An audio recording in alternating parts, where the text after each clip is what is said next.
All right, the next exercise that we're going to go through for chapter 20 is exercise 20-10. So here's the problem. If you look it up on Cengage, and it says for a recent year, McDonald's company-owned restaurants had the following sales and expenses in millions. And remember that this here MCD, that's their ticker symbol. So that's what McDonald's trades for on the stock exchange. So they give us information on their sales, their food and packaging, and their operating income. And you can see that I put this here on the board. Remember, that's in millions. McDonald's operating income is way more than $211.7. So it says, assume that the variable costs consist of food and packaging. So this is a variable cost. This is a variable cost. It says consists of food and packaging, payroll, and 40% of the general selling and administrative expenses. So we have this as a variable cost. That makes sense, right? The more Big Macs we sell, the more beef we're gonna have, and then the more Big Mac wrappers we're gonna go through. And then payroll is 4,134.2. That's a variable cost. The more Big Macs we're making, the more people we need to make them. And as far as selling general and administrative expenses, 40% of those are variable costs. So if we take the 2,384.5, multiply it by 40, that comes to a total of 953.8 as a variable cost. So those are our three variable costs. And it says, and occupancy is not a variable cost. So of course that would then be a fixed cost. So we've taken care of that. It says, what is McDonald's contribution margin? Round to the nearest tenth of a million, one decimal place. So we're going to start with A. And again, remember that when we're doing contribution margin, I want to make sure I'm answering the right question. We're always going to start with sales. We're going to subtract our variable costs, and that's going to give us our contribution margin. So the problem gives us our sales, which is 15,295 million, of course, 2,095 million. And then we need to calculate out our total variable costs. So if we can calculate out, I'll do our variable costs here, total.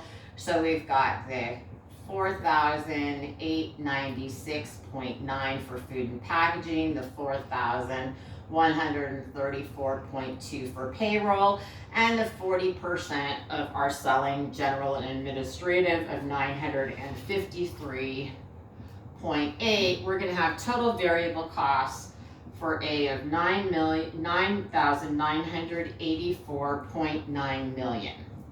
So that's our total variable cost.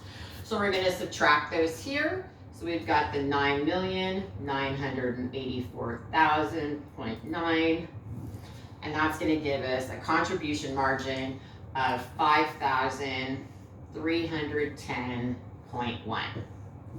So that's how we calculate A. For B, it says, what is the contribution margin ratio? Round to the nearest decimal place. So B, remember from exercise 20-9, that the contribution margin ratio is contribution margin over sales.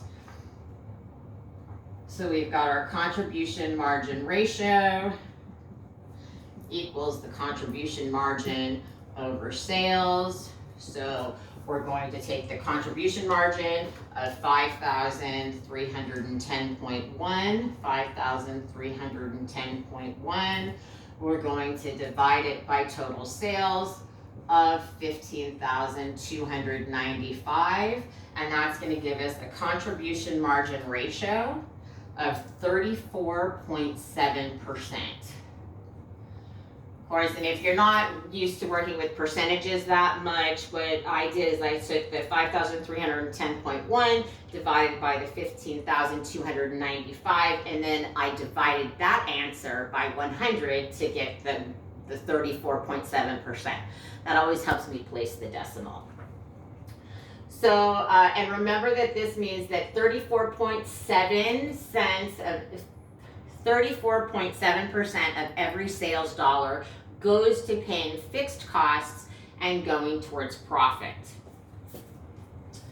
And then we have one more to do on this problem. It says, how much would operating income increase if same-store sales increased by $800 million for the coming year with no change in the contribution margin ratio or fixed costs? Round your answers to the nearest tenth of a million. So all we have to do here is we're going to take that increase in sales of $800 million and we're going to multiply it by our contribution margin ratio of 0.347, because I converted it back into a decimal. And that's going to tell us that our operating income would increase by $277.6 million. So basically what happens, we know already that the fixed costs have been covered, so all we need to calculate out is the contribution margin that would be received with that additional $800 million of sales. So that's how you're going to complete exercise 20-1 on 10 on your homework. Please be sure to email me either through the Canvas course or directly to my Outlook email, and don't leave questions on the YouTube because I don't answer those. Thank you.